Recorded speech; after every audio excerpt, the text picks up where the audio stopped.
täna ma õpetan teile, kuidas kasutada külmkappi õigesti.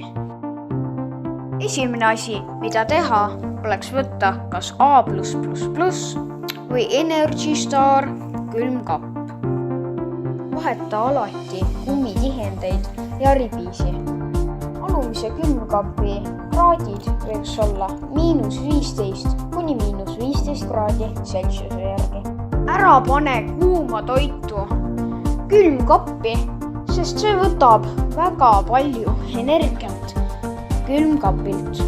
Asi, mida sa võiks teha või mitte teha, oleks enda külmkappi just mitte lahti hoida.